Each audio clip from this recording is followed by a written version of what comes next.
ഇന്ന് നമ്മുടെ ഇടയിൽ ഒരുപാട് പേരിൽ മിക്ക തരത്തിലുള്ള ജീവിതശൈലി രോഗങ്ങളും കൂടി വരികയാണ്. അതിനൊരു ബേസ് ആയിട്ടുള്ളൊരു കാരണം എന്ന് പറഞ്ഞിട്ടുണ്ടെങ്കിൽ നമ്മുടെ അമിതവണ്ണമാണ്. അപ്പോൾ എന്താണ് ഈ അമിതവണ്ണം, അല്ലെങ്കിൽ നമുക്ക് അമിതവണ്ണമുള്ളവർക്ക് അത് എങ്ങനെ കുറയ്ക്കാം, ഒരു ഹെൽത്തി ആയിട്ട് എങ്ങനെ കുറയ്ക്കാം എന്നൊക്കെ നമുക്ക് ഈ വീഡിയോയിലൂടെ നോക്കാം. ഞാൻ ഡോക്ടർ പ്രിയ, കലോഞ്ചി ഡയറ്റിലെ മെഡിക്കൽ ഓഫീസറാണ്. അപ്പോൾ എന്താണ് ഈ അമിതവണ്ണം എന്ന് നമുക്ക് ആദ്യം തന്നെ നോക്കാം. അമിതവണ്ണം എന്ന് പറഞ്ഞാൽ നമുക്ക് നോർമലി എല്ലാവർക്കും അവരുടെ ഹൈറ്റിനനുസരിച്ച് വേണ്ട ഒരു വെയിറ്റ് ഉണ്ട്. ആ വെയിറ്റിലും അധികമായിട്ട് നമ്മുടെ ശരീരത്തിൽ കൊഴുപ്പ് കെട്ടിക്കിടക്കുന്ന ഒരു അവസ്ഥയാണ് നമ്മൾ അമിതവണ്ണം എന്ന് പറയാം. അപ്പം ഓരോരുത്തർക്കും നോക്കുമ്പോൾ അവർക്ക് അമിതവണ്ണമാണോ എന്നൊക്കെ തിരിച്ചറിയാൻ വേണ്ടി നമ്മുടെ WHO തന്നെ ഒരു മാനദണ്ഡം വെച്ചിട്ടുണ്ട്. അപ്പോൾ അത് പ്രകാരം നമ്മൾ ബോഡി മാസ് ഇൻഡെക്സ് എന്നാണ് കാൽക്കുലേറ്റ് ചെയ്യുക. ബോഡി മാസ് ഇൻഡെക്സ് എങ്ങനെ കാൽക്കുലേറ്റ് ചെയ്യാം? നമ്മുടെ ശരീരഭാരം കിലോഗ്രാമിൽ എടുക്കുക, അതിനെ നമ്മുടെ ഹൈറ്റ് മീറ്റർ സ്ക്വയറിൽ വെച്ച് ഹരിക്കുമ്പോൾ കിട്ടുന്നതാണ് നമ്മുടെ BMI എന്ന് പറയുന്നത്. ആ ഒരു BMI എന്ന് പറയുന്നതിൻ്റെ വാല്യൂ എത്രയാണോ കിട്ടുന്നത് അത് വെച്ചിട്ടാണ് നമുക്ക് അമിതവണ്ണമാണോ അതോ നമുക്ക് നോർമൽ വെയിറ്റ് ആണോ എന്നൊക്കെ കാൽക്കുലേറ്റ് ചെയ്യുന്നത്. ഇപ്പോൾ നോർമൽ എന്ന് പറഞ്ഞാൽ 18-നും 25-നും ഇടയിലാണ് നിങ്ങൾക്ക് BMI കാൽക്കുലേറ്റ് ചെയ്യുമ്പോൾ കിട്ടുന്നതെങ്കിൽ നമ്മൾ നോർമലാണ്, നമുക്ക് അമിതവണ്ണവും ഇല്ല, നമുക്ക് ശരീരഭാരം കുറവുമല്ല. ഇപ്പോൾ 18-ന് താഴെ വരുവാണെങ്കിൽ നമുക്ക് ശരീരഭാരം കുറവാണ്, നമുക്ക് വെയിറ്റ് കുറവാണ്, അണ്ടർ വെയിറ്റ് എന്നൊക്കെ നമുക്ക് പറയാം. ഇപ്പോൾ 25-ന് മുകളിലോട്ട് വരുമ്പോൾ നമ്മൾ അതിന് അമിതവണ്ണം എന്ന് പറയും. ഇപ്പോൾ 25-നും 30-നും ഒക്കെ ഇടയിലാകുമ്പോഴത്തേക്കും നമ്മൾ അമിതവണ്ണത്തിൻ്റെ ഒരു കാറ്റഗറിയിൽ കൂടും. ഈ 30-ന് മുകളിൽ പോകുമ്പോഴത്തേക്കും നമ്മളതിനെ പൊണ്ണത്തടി എന്നാണ് പറയാം. അപ്പം അമിതവണ്ണം ഉണ്ടാവാൻ പല കാരണങ്ങൾ കൊണ്ട് നമുക്ക് കാണാറുണ്ട്. അപ്പം നമുക്ക് ഒന്നെങ്കിൽ നമ്മൾ എന്തെങ്കിലും ഭക്ഷണം കഴിക്കുന്നതിൻ്റെ ഭാഗമായിട്ട് വരാം, അല്ലെങ്കിൽ മറ്റു പല രോഗത്തിൻ്റെ അടിസ്ഥാനത്തിൽ വരാം. അപ്പോൾ അമിതവണ്ണം ഉണ്ടാവാനുള്ള കാരണങ്ങൾ നമ്മൾ എക്സോജീനിയസ് എന്നും എൻഡോജീനിയസ് എന്നും ഡിവൈഡ് ചെയ്തിട്ടുണ്ട്. അപ്പോൾ നമ്മൾ കഴിക്കുന്ന ഭക്ഷണ രീതിയാണ് പ്രശ്നമെങ്കിൽ അതുമൂലം നമുക്ക് അമിതവണ്ണം വരാം. ഇപ്പോൾ നമുക്ക് അതല്ലാതെ വരുന്ന ചില രോഗങ്ങൾ മൂലം നമുക്ക് അമിതവണ്ണം വരാറുണ്ട്. ഇപ്പം കൊളസ്ട്രോൾ കൂടിയ ആൾക്കാർക്കോ അല്ലെങ്കിൽ PCOD പോലെയുള്ള കണ്ടീഷൻസിലൊക്കെ നമുക്ക് അമിതവണ്ണം പറയാറുണ്ട്. തൈറോയ്ഡ് ഹോർമോണിൻ്റെ ഡിസ്ഫങ്ഷൻ ഉള്ളവർക്ക് ഒരു PCODയുടെ കേസ് എടുക്കുമ്പം അമിതവണ്ണം PCOD എന്ന് പറഞ്ഞ ഒരു സൈക്കിൾ പോലെയാണ്. അമിതവണ്ണം ഉള്ളവർക്ക് PCOD ചാൻസ് ഉണ്ട്. അതുപോലെ തന്നെ PCOD വരുന്നതിൻ്റെ ഭാഗമായിട്ടും അമിതവണ്ണം വരുന്നവരും ഉണ്ട്. അപ്പോൾ ഇതൊരു സൈക്ലിക് പ്രോസസ്സാണ്. ഇപ്പോൾ ഇത് കൂടാതെ തന്നെ പാരമ്പര്യമായിട്ട് തന്നെ വണ്ണമുള്ളവർ, ഇപ്പോൾ നമ്മുടെ മാതാപിതാക്കൾക്കൊക്കെ വണ്ണം ഉണ്ടെങ്കിൽ അങ്ങനെ വണ്ണം വെക്കാനുള്ള ടെൻഡൻസി കൂടുതലാണ്. ഈ അമിതവണ്ണം എന്ന് പറയുമ്പോൾ നമുക്കൊരു സൗന്ദര്യ പ്രശ്നം മാത്രമായിട്ട് ഒതുങ്ങുന്നില്ല. ഒരുപാട് പേർക്ക് ആ ഒരു സൈഡിലാണ് കൂടുതൽ ടെൻഷനെങ്കിലും അതിനേക്കാളും ഏറ്റവും ഇമ്പോർട്ടൻ്റ് എന്ന് പറഞ്ഞാൽ ഇത് പല രോഗങ്ങൾക്ക് കാരണമാവുന്നുണ്ട്. അപ്പോൾ അമിതവണ്ണമുള്ള ഒരാൾക്ക് മുട്ടുവേദനയാണ് കാരണമെങ്കിൽ നമുക്ക് ആ മുട്ടുവേദനയെ എത്രത്തോളം ചികിത്സിച്ചിട്ട് യാതൊരു ഫലവും കിട്ടില്ല. അവരുടെ വെയിറ്റാണ് അവിടെ കൺട്രോൾ ചെയ്യേണ്ടത്. അമിതവണ്ണം ഉള്ളവർക്കാണ് ഇപ്പം മിക്ക ജീവിതശൈലി രോഗങ്ങളുണ്ടാവുക. ഇപ്പം ഡയബറ്റിസ് ആയിക്കോട്ടെ, കൊളസ്ട്രോള്, അതോടൊപ്പം തന്നെ BP കൂടി കൂടുതലായിട്ട് കാണും. അപ്പോൾ ഇവരെ ഒരു കൂടുതലായിട്ട് നിൽക്കുമ്പോൾ, അതായത് അമിതവണ്ണത്തോടൊപ്പം ഈ 3 രോഗങ്ങൾ ചേർന്ന് നിൽക്കുമ്പോൾ നമ്മൾ അതിനെ മെറ്റബോളിക് സിൻഡ്രോം എന്ന് പറയും. ഈ ഒരു കണ്ടീഷനിലൊക്കെ വന്നിട്ടുണ്ടെങ്കിൽ നമുക്ക് നമ്മുടെ ലൈഫ് ഭയങ്കര ബുദ്ധിമുട്ടാവും. കാരണം പല രോഗങ്ങൾ പെട്ടെന്ന് വരികയും അത് നമ്മുടെ ഹാർട്ട് കംപ്ലയിൻസിനോ അല്ലെങ്കിൽ മറ്റ് പല കണ്ടീഷൻസിന് വരികയും അത് കോംപ്ലിക്കേറ്റഡ് സ്റ്റേജിലോട്ട് പോവുകയും ചെയ്യും. ഇത് കൂടാതെ തന്നെ നമുക്ക് PCOD പോലെയുള്ള കണ്ടീഷൻ, ഇപ്പോൾ PCOD എന്ന് പറയുന്നൊരു കണ്ടീഷൻ നമ്മൾ എടുക്കുകയാണെങ്കിൽ ആ ഒരു സ്ത്രീകളിൽ അതുമൂലം ഇൻഫെർട്ടിലിറ്റി പോലെയുള്ള കണ്ടീഷൻസിലോട്ട് പോകാറുണ്ട്. ഇനി വെരിക്കോസ് വെയിൻ പോലെയുള്ള കണ്ടീഷൻസ് വരുന്നുണ്ട്. വെരിക്കോസ് വെയിൻ ഉണ്ടാവാൻ ഇവിടെ പറഞ്ഞ പോലെ അമിതവണ്ണം വരുന്നു, അതുപോലെ വെയിൻസിലുണ്ടാകുന്ന കംപ്രഷൻ, അങ്ങനെ നമുക്ക് അതിൻ്റേതായ ബുദ്ധിമുട്ടുകളുണ്ട്. ഇത് കൂടാതെ തന്നെ ഈ അമിതവണ്ണം നമുക്ക് മെൻ്റലി ഭയങ്കര ഇറിറ്റേറ്റഡ് ആയിരിക്കും. അത് കുറച്ചുകൂടി ഇൻട്രോവേർട്ട് ആയി പോവുകയും ആ ഒരു ഡിപ്രഷൻ പോലെയുള്ള കണ്ടീഷൻസിലോട്ട് പോകും. അപ്പോൾ എല്ലാ രീതിയിലും നോക്കിക്കഴിഞ്ഞാലും അമിതവണ്ണം ഭയങ്കര ബുദ്ധിമുട്ട് തന്നെയാണ്. അപ്പോൾ നമ്മൾ ഇത് എങ്ങനെ കുറയ്ക്കണം, അതാണ് നമുക്ക് എല്ലാവർക്കും അറിയേണ്ട കാര്യം. അപ്പോൾ അമിതവണ്ണം നമ്മൾ എങ്ങനെ കുറയ്ക്കണം നോക്കിക്കഴിഞ്ഞാൽ നമ്മൾ ഏറ്റവും ബേസിക് ആയിട്ട് വേണ്ടതെന്ന് വെച്ച് കഴിഞ്ഞാൽ ഒരു ഡോക്ടറുടെ അല്ലെങ്കിൽ ഒരു ഡയറ്റീഷ്യൻ്റെ കൺസൾട്ടേഷൻ എടുക്കുകയാണ് വേണ്ടത്. നമ്മൾ ഒരുപാട് വീഡിയോസ് കാണുകയും അല്ലെങ്കിൽ ഒരുപാട് നെറ്റിലൂടെ നോക്കിയിട്ട് നമ്മുടെ ഇഷ്ടപ്രകാരം നമ്മളൊരു ഡയറ്റ് തുടങ്ങുന്നതിന് മുൻപ് ഏറ്റവും ആദ്യം വേണ്ടതെന്ന് പറഞ്ഞാൽ ഒരു ഡയറ്റീഷ്യനെ അല്ലെങ്കിൽ ഒരു ജനറൽ ഫിസിഷ്യനെ ഒക്കെ കണ്ടിട്ട് നമ്മുടെ ഹെൽത്ത് എങ്ങനെയാണോ അല്ലെങ്കിൽ നമ്മുടെ ഹെൽത്ത് ഓക്കെ ആണോ നോക്കിയിട്ട് വേണം നമ്മൾ എപ്പോഴും ഒരു ഡയറ്റ് പ്ലാൻ സ്റ്റാർട്ട് ചെയ്യാൻ.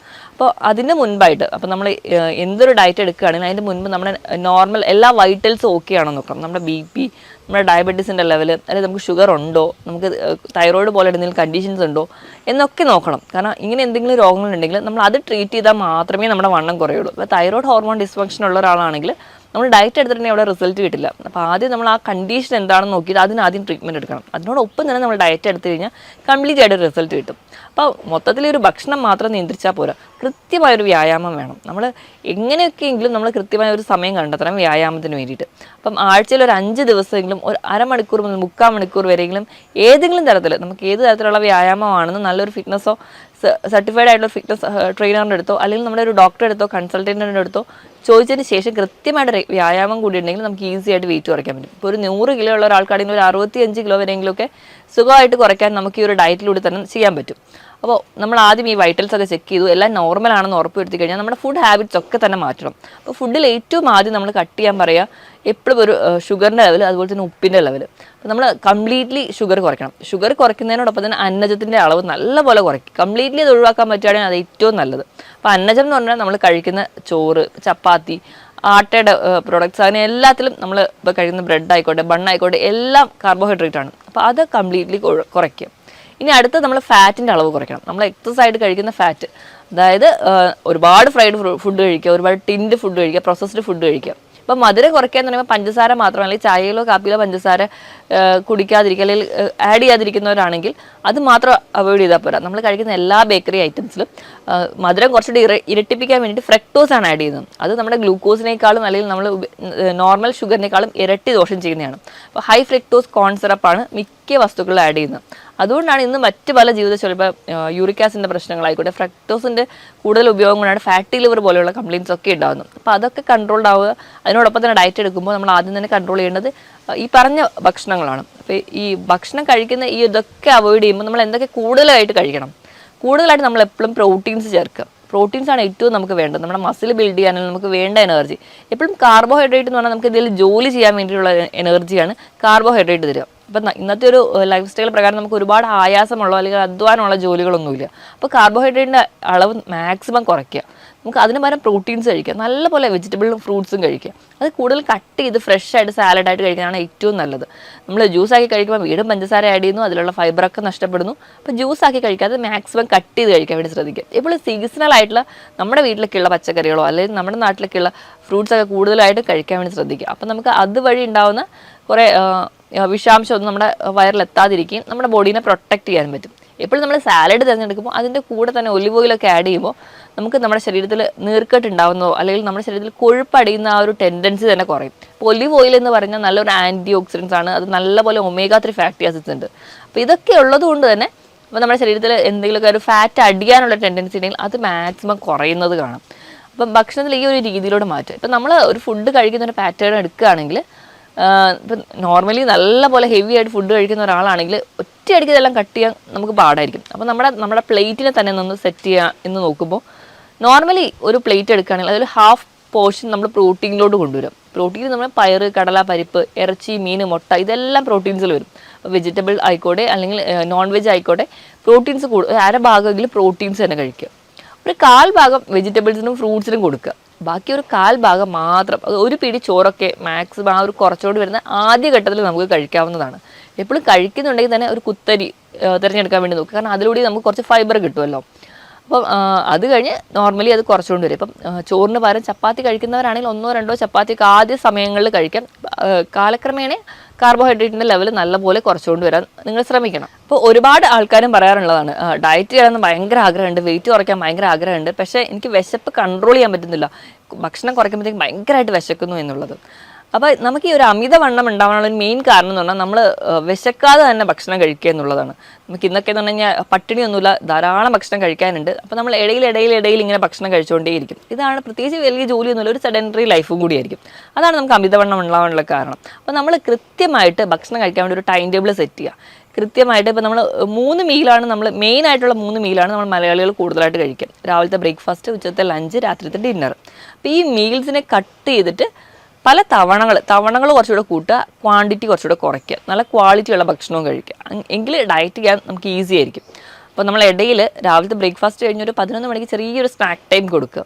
അത് കഴിഞ്ഞ് ഉച്ചയ്ക്കത്തെ ലഞ്ച്, വൈകുന്നേരം ഒരു ടീ ടൈം കൊടുക്കുക, അതിന് കഴിഞ്ഞിട്ട് ഒരു ഡിന്നർ. അപ്പോൾ നമ്മൾ ഈ 11 മണിക്കത്തെയും വൈകിട്ടത്തെയും ആ ഒരു എന്ന് പറഞ്ഞിട്ടുണ്ടെങ്കിൽ നമ്മൾ എപ്പോഴും ഒരു ജങ്ക് ഫുഡാണ് കൂടുതലാണ് കഴിക്കുക. അതിന് പകരം അത് കുറച്ചുകൂടി ഹെൽത്തി ആക്കാൻ വേണ്ടി ആ ഒരു 11 മണിക്കും നമ്മളതുപോലെ വൈകിട്ട് 4 മണിക്കും കഴിക്കുന്നത് എപ്പോഴും ഒരു നട്ട്സോ അല്ലെങ്കിൽ ഒരു ബൗൾ സാലഡോ ആ ഒരു രീതിയിലേക്ക് മാറ്റുക. ഇനി നിങ്ങൾക്ക് എത്ര ഭക്ഷണം കഴിച്ചിട്ട് നിങ്ങൾക്ക് വിശക്കുന്നു അല്ലെങ്കിൽ നിങ്ങൾക്ക് ഡയറ്റ് ചെയ്യാൻ പറ്റുന്നില്ല എന്നൊക്കെ ഉണ്ടെങ്കിൽ നിങ്ങൾ ഈ ഇടയിൽ കഴിക്കുന്ന ഭക്ഷണം കുറച്ചുകൂടെ ഫൈബർ റിച്ച് ആയിരിക്കും, അല്ലെങ്കിൽ കുറച്ചുകൂടെ വാട്ടർ കണ്ടന്റ് ഉള്ള ഫുഡുകൾ കഴിക്കുക. എങ്കിൽ നിങ്ങൾക്ക് വിശപ്പ് കുറച്ചും കൂടി കുറയും. ഇപ്പോൾ നമ്മൾ ക്യുക്കമ്പറൊക്കെ, നമ്മൾ സാലഡ് വെള്ളരിയൊക്കെ കൂടുതലായിട്ട് കഴിക്കാൻ പറയുന്നതിന് ഒരു വലിയ കാരണം എന്ന് പറഞ്ഞിട്ടുണ്ടെങ്കിൽ ഇത് ധാരാളം ഫൈബേഴ്സ് ഉണ്ട്, ധാരാളം തന്നെ വെള്ളത്തിൻ്റെ അളവും നമുക്ക് ഉണ്ട്. അതുകൊണ്ട് തന്നെ നമ്മുടെ മെറ്റബോളിക് ആക്ടിവിറ്റി ഒക്കെ പെട്ടെന്ന് തന്നെ കൂട്ടി നമ്മുടെ ആ ഒരു ഫാറ്റ് ബേൺ ചെയ്ത് കഴിയുന്നത് കാണാം. അപ്പോൾ കൂടുതൽ സാലഡൊക്കെ കഴിക്കാൻ പറയുന്നത് ഇതുകൊണ്ട് തന്നെയാണ്. അപ്പോൾ ഇങ്ങനെയൊക്കെ ഒരു ഭക്ഷണം മാറ്റുകയാണ്. അതുപോലെ തന്നെ നമ്മൾ ഭക്ഷണം കഴിക്കുന്നതിന് മുൻപ് ഒന്നോ രണ്ടോ മുട്ട കഴിക്കാൻ. ഇപ്പോൾ നമ്മൾ ഉച്ചത്തെ ഒരു ഭക്ഷണം കുറച്ച് ഹെവി ആയിട്ട് കഴിക്കുന്ന ആൾക്കാരാണെങ്കിൽ ഡയറ്റിൻ്റെ തുടക്കത്തിൽ നമ്മൾ ഒന്നോ രണ്ടോ മുട്ട ഭക്ഷണത്തിന് കുറച്ച് മുൻപായിട്ട് കഴിക്കുക, അല്ലെങ്കിൽ ഒരു ബൗൾ സാലഡ് കഴിക്കുക, ഒരു 2 ഗ്ലാസ് വെള്ളം കുടിക്കുക. ഇങ്ങനെ ഏതെങ്കിലും ഒരു മെത്തേഡ് എടുക്കുകയാണെങ്കിൽ നമുക്ക് അത്രയ്ക്കൊന്നും ആ ഒരു ഉച്ച സമയത്ത് വിശക്കില്ല. അപ്പോൾ അങ്ങനെ വിശപ്പ് കുറയുമ്പോൾ നമ്മൾ എടുക്കുന്ന ഫുഡിൻ്റെ ക്വാണ്ടിറ്റി കുറയും. അങ്ങനെ നമുക്ക് നല്ല പോലെ തന്നെ നമ്മുടെ വെയിറ്റ് കുറയുന്നതായിട്ട് കാണാൻ പറ്റും. ഇനി ഇതിനോടൊപ്പം തന്നെ കൃത്യമായിട്ടൊരു വ്യായാമം കൂടി വേണം. വ്യായാമം നമ്മുടെ ബോഡിക്ക് പറ്റുന്നത്, അല്ലെങ്കിൽ നമ്മുടെ ഫിസിക്കൽ ആക്ടിവിറ്റിക്ക് പറ്റുന്ന രീതിയിലുള്ള വ്യായാമം തിരഞ്ഞെടുക്കുക. അത് ഏത് തരത്തിലുള്ള വ്യായാമമാവും. ഇനിയിപ്പോൾ വ്യായാമത്തിനൊന്നും സമയമില്ലാത്തവരാണ് എന്ന് എല്ലാവരും തന്നെ പറയാറുണ്ട്. അപ്പോൾ അങ്ങനെ പറയുമ്പോൾ അവർക്ക് എന്തെങ്കിലും എയറോബിക് എക്സസൈസുകളോ അല്ലെങ്കിൽ വീട്ടിൽ തന്നെ നമ്മൾ റൂമിനുള്ളിൽ നിന്ന് ഒരു പാട്ടിട്ട് ഡാൻസ് ചെയ്യുകയാണെങ്കിൽ തന്നെ അത് തന്നെ ഏറ്റവും നല്ലൊരു വ്യായാമമാണ്. അവിടെ തന്നെ ഒരുപാട് ഫാറ്റ് ബേൺ ചെയ്യുന്നുണ്ട്. അപ്പം അങ്ങനെയുള്ള എയറോബിക് എക്സസൈസുകൾ നിങ്ങൾക്ക് ചെയ്യാം. ഇതൊന്നും അല്ലെങ്കിലും ഇപ്പോൾ ഇതൊന്നും ചെയ്യാൻ പറ്റാത്തവരാണെങ്കിൽ നിങ്ങൾ രാവിലെ ജോലിക്ക് പോകുമ്പോൾ ലിഫ്റ്റിന് ഡിപ്പെൻഡ് ചെയ്യുന്നുണ്ടെങ്കിൽ അതിന് പകരം നിങ്ങൾ സ്റ്റെയർ യൂസ് ചെയ്യാം. അതുപോലെ തന്നെ നമ്മൾ ഫോണിലൊക്കെ ഒരുപാട് നേരം സംസാരിക്കുന്ന ആൾക്കാരാണെങ്കിൽ നടന്നുകൊണ്ട് ഫോൺ ചെയ്യുക. ഇപ്പം നമുക്ക് എല്ലാവർക്കും അറിയാം, അപ്പോൾ നമുക്ക് ഫാൻ വർക്ക് ചെയ്യണമെങ്കിലോ TV വർക്ക് ചെയ്യണമെങ്കിൽ എല്ലാം റിമോട്ട് കൺട്രോളാണ്. അപ്പോൾ മാക്സിമം ഈ ഒരു ടൈമിലെങ്കിലും കുറച്ചെങ്കിലും നടക്കാൻ വേണ്ടിയിട്ട് റിമോട്ട് കൺട്രോളിനെ ഡിപ്പെൻഡ് ചെയ്യാതെ നമ്മൾ നടന്ന് പോയി സ്വിച്ച് ഓഫ് ചെയ്യുകയൊക്കെ ചെയ്യാൻ ശ്രമിക്കുക. ഇങ്ങനെയെങ്കിലും കുറച്ചെങ്കിലും ഒരു വ്യായാമം ഉണ്ടായി കഴിഞ്ഞാൽ ഒരു പരിധി വരെ നമ്മുടെ ഫാറ്റൊക്കെ ബേൺ ചെയ്യുന്നത് കാണാൻ പറ്റും. ഇനി ഈ ഒരു പറഞ്ഞ രീതിയിലുള്ള വ്യായാമം, ഈ പറഞ്ഞ രീതിയിലുള്ള ഫുഡ് കൺട്രോളൊക്കെ ചെയ്യുക. അതിനോടൊപ്പം തന്നെ ചെറിയ ടിപ്സുകൾ പറഞ്ഞുതരാം. അതിൽ ഒന്നാമത്തേതുണ്ടെങ്കിൽ ചെറുനാരങ്ങ ആണ് നമ്മൾ യൂസ് ചെയ്യുന്നത്. നമുക്ക് പെട്ടെന്നൊരു ഫംഗ്ഷൻ വരുമ്പോൾ വെയിറ്റ് കുറയ്ക്കാനൊക്കെ ആണെങ്കിൽ നമ്മുടെ ചെറുനാരങ്ങ ഭയങ്കര യൂസ്ഫുള്ളാണ്. പക്ഷേ നമ്മൾ യൂസ് ചെയ്യേണ്ട രീതി എങ്ങനെയാണെന്ന് നോക്കാം. 1 ലിറ്റർ വെള്ളം എടുക്കുക, അതിലേക്ക് ഒരു ചെറുനാരങ്ങ, ചെറിയ ചെറുനാരങ്ങയാണെങ്കിൽ 1, വലുതാണെങ്കിൽ ഒരു പകുതി എടുക്കുക, നല്ലപോലെ പിഴിഞ്ഞ് അതിനോടൊപ്പം തന്നെ ഇഞ്ചി കൂടി ചതച്ചിടുക. ഇത് നമ്മളിത് രാവിലെ വെറും വയറ്റിൽ കുടിക്കാം. പക്ഷേ അസിഡിറ്റി പോലെയുള്ള പ്രശ്നങ്ങളുള്ളവരാണെങ്കിൽ രാവിലെ വെറും വയറ്റിൽ കുടിക്കേണ്ട, പല തവണകളിലായിട്ട് ഒരു ദിവസം കുടിക്കുക. ആഴ്ചയിൽ ഒരു 3 ദിവസമെങ്കിലും ഇങ്ങനെ ചെയ്യുകയാണെങ്കിൽ നമുക്ക് വെയിറ്റ് ഗെയിൻ നല്ലപോലെ കുറയുന്നതായിട്ട് കാണാൻ പറ്റും. കാരണം ഇത് ഫാറ്റ് ബേൺ ചെയ്യാനും നമ്മുടെ മെറ്റബോളിക് ആക്ടിവിറ്റി ഒക്കെ കൂടുന്നതായിട്ട് കാണാം. ഇത് പെട്ടെന്നുണ്ടാകുന്ന ഒരു വെയിറ്റ് ലോസിന് വേണ്ടിയിട്ട് മാത്രം ഡിപ്പെൻഡ് ചെയ്യുക. കണ്ടിന്യൂസ്ലി ഇത് യൂസ് ചെയ്യുന്നത് അത്ര നല്ലതല്ല. നമുക്ക് അസിഡിറ്റി പോലുള്ള പ്രശ്നങ്ങൾ ഉണ്ടാകാനുള്ള ചാൻസ് വളരെ കൂടുതലാണ്. ഇനി രണ്ടാമത് പറഞ്ഞാൽ ജീരകം ഇട്ട് തിളപ്പിച്ച വെള്ളം.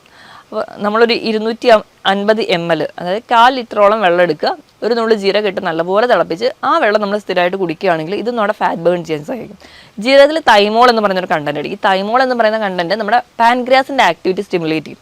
അപ്പോൾ നമ്മുടെ വെയിറ്റ് കുറയും. ഇപ്പം നമുക്ക് ഡയബറ്റീസ് പോലെയുള്ള പ്രശ്നമുള്ളവരാണെങ്കിൽ അതും നല്ല രീതിയിൽ കൺട്രോൾ ആവാൻ പറ്റുന്നൊരു ഡ്രിങ്കാണിത്. അപ്പോൾ നമുക്ക് ഇത് ഡിപ്പെൻഡ് ചെയ്യാം. ഇനി മൂന്നാമതായിട്ട് സിനമാൾഡിഹൈഡ് കണ്ടന്റ് ഉള്ള കറുകപ്പട്ട ഇട്ട് തിളപ്പിച്ച വെള്ളം കുടിക്കുക. അപ്പോൾ കറുകപ്പട്ട നിങ്ങൾക്ക് ഒന്നെങ്കിൽ പൊടിയായിട്ട് ഒരു നുള്ള ആഡ് ചെയ്യും, അല്ലെങ്കിൽ ചെറിയ രീതിയിൽ ഒരു കഷ്ണം ആഡ് ചെയ്ത് നല്ലപോലെ വെള്ളം തിളപ്പിച്ച് അത് നിങ്ങൾക്ക് ദിവസവും മാറി മാറി കുടിക്കാവുന്നതാണ്.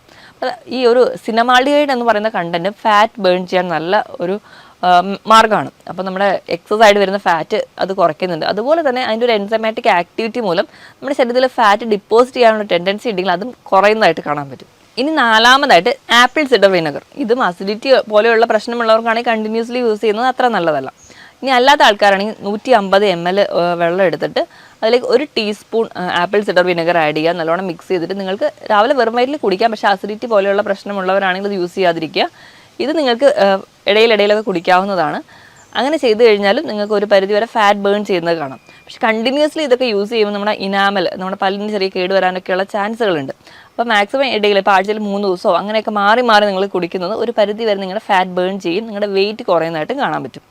ഇനി ഇപ്പോൾ ചില ആൾക്കാർക്ക് പ്രശ്നം എന്ന് വെച്ച് കഴിഞ്ഞാൽ വയറിൻ്റെ ഭാഗത്ത് അല്ലെങ്കിൽ ഇടുപ്പിൻ്റെ ഭാഗത്താണ് കൂടുതൽ കൊഴുപ്പെങ്കിൽ അവർക്ക് ചെയ്യാൻ പറ്റുന്ന ചില എക്സസൈസുകൾ നമുക്ക് നോക്കാം. ഒന്നാമതായിട്ട് ബ്രീത്തിങ് എക്സസൈസ്. എവിടെയെങ്കിലും നിവർന്നിരുന്നിട്ട് ശ്വാസം പതിയെ ഉള്ളിലോട്ട് എടുക്കുക, പതിയെ റിലാക്സ് ചെയ്യുക. ഒന്നാമത്തെ ബ്രീത്തിങ് എക്സസൈസാണ്. ഇനി രണ്ടാമത്തെ ആണെങ്കിൽ നമുക്ക് എവിടെയെങ്കിലും സ്റ്റഡി ആയിട്ട് തന്നെ ഇരിക്കുക, സ്റ്റഡി ആയിട്ട് എടുത്തിട്ട് ശ്വാസം നല്ലപോലെ ഉള്ളിലേക്ക് വലിച്ചെടുക്കുക, എന്നിട്ട് കുറച്ച് നേരം ശ്വാസം ഹോൾഡ് ചെയ്യുക. അപ്പോൾ നമ്മുടെ വയർ നല്ലപോലെ ടൈറ്റ് ആവും. അത് കൊണ്ട് തന്നെ ആ ഒരു ഏരിയയിലെ മസിൽസൊക്കെ കുറച്ചുകൂടെ വർക്ക് ചെയ്യുന്നതിൻ്റെ ഭാഗമായിട്ട് അവിടുത്തെ ഫാറ്റ് ബേൺ ചെയ്തു. അതിൻ്റെ ഭാഗമായിട്ട് നമുക്ക് ആ ഒരു ഏരിയയിൽ മസിൽസ് കുറയുന്നതിന് അല്ലെങ്കിൽ ആ ഒരു വർക്ക് കാരണം അവിടുത്തെ ഫാറ്റ് ബേൺ ചെയ്യുന്നത് കൊണ്ട് തന്നെ ആ ഒരു ഏരിയയിൽ തടി കുറയുന്നതായിട്ട് കാണാൻ പറ്റും. ഇനി ഒരു 15 സെക്കൻഡൊക്കെ ഇങ്ങനെ ഹോൾഡ് ചെയ്തിടുക, പിന്നെ റിലാക്സ് ചെയ്യുക, നോർമൽ ബ്രീത്തിങ്ങിലോട്ട് വരിക. ഒരു 15 തവണയെങ്കിലും ഇതേ പ്രോസസ്സ് തന്നെ കണ്ടിന്യൂ ചെയ്യുക, പിന്നെ നോർമൽ ബ്രീത്തിങ്ങിലോട്ട് വരിക. അത് കഴിഞ്ഞ് വീണ്ടും ഒരു 15ൻ്റെ സെറ്റ് എടുക്കുക. അങ്ങനെ ഒരു 30 തവണയെങ്കിലും ഒരു ദിവസം ചെയ്യുന്നത് നമ്മുടെ ആ ഒരു വയറിൻ്റെ ഭാഗത്തുള്ള കൊഴുപ്പ് അഴിയുന്നതിന് കാരണമാകും. ഇനി മൂന്നാമത്തേത് നമുക്ക് പ്ലാങ്ക് ചെയ്യുക. പ്ലാങ്ക് എക്സസൈസ് ചെയ്യുമ്പോഴും ആ ഒരു വയറിൻ്റെ ഏരിയയിൽ ഉണ്ടാകുന്ന മസിൽസൊക്കെ എൻഗേജ്ഡ് ആവുന്നതുകൊണ്ട് അവിടുത്തെ ഫാറ്റ് പെട്ടെന്ന് ബേൺ ചെയ്യുന്നതാണ്. ഈ തരത്തിലുള്ള വ്യായാമങ്ങളും ചെയ്യുക. പറഞ്ഞ രീതിയിൽ എന്തെങ്കിലും ഒരു ജോഗിങ്ങോ അല്ലെങ്കിൽ നീന്തൽ അല്ലെങ്കിൽ നമുക്ക് സൈക്ലിങ് ഇങ്ങനെ എന്തെങ്കിലുമുള്ള വ്യായാമങ്ങൾ കൂടി ചെയ്യുകയാണെങ്കിൽ നമ്മുടെ ഫാറ്റ് പെട്ടെന്ന് ബേൺ ചെയ്യും. അതോടൊപ്പം തന്നെ ഈ പറഞ്ഞ രീതിയിലൊക്കെ ഒരു കൃത്യമായ ഒരു ഡയറ്റീഷ്യൻ്റെ അണ്ടറിൽ തന്നെ നിങ്ങൾ ഡയറ്റ് ഒരു കൃത്യമായ ഒരു ചാർട്ടിലൂടെ തന്നെ ഡയറ്റ് കൂടി എടുക്കുകയാണെങ്കിൽ നല്ല രീതിയിൽ വെയിറ്റ് കുറയും. വെയിറ്റ് കുറഞ്ഞു കഴിഞ്ഞാൽ തന്നെ മിക്ക രോഗങ്ങളെ നമുക്ക് കൺട്രോളോട് കൊണ്ടുവരാനും പറ്റും. നമ്മളെ മെഡിസിൻസിനെ ഡിപ്പെൻഡ് ചെയ്ത് പല രോഗങ്ങൾക്കും പല രീതിയിലുള്ള മെഡിസിൻസിൻ്റെ കൺട്രോളോട് പോകുന്നതിൻ്റെ മുൻപ് നമുക്ക് ഈ പറഞ്ഞ രീതിയിൽ നമ്മുടെ ലൈഫ് സ്റ്റൈൽ മോഡിഫൈ ചെയ്യുകയാണെങ്കിൽ ഹെൽത്തി ആയിട്ട് ഇരിക്കാൻ പറ്റും. ഞാൻ ഈ പറഞ്ഞ കാര്യത്തിൽ എന്തെങ്കിലും ഡൗട്ട് ഉണ്ടെങ്കിൽ താഴെ കാണുന്ന നമ്പറിൽ കോൺടാക്ട് ചെയ്യുക. മറ്റൊരു ഹെൽത്ത് ടോപ്പിക്കുമായിട്ട് വീണ്ടും കാണുന്നവരെ നന്ദി.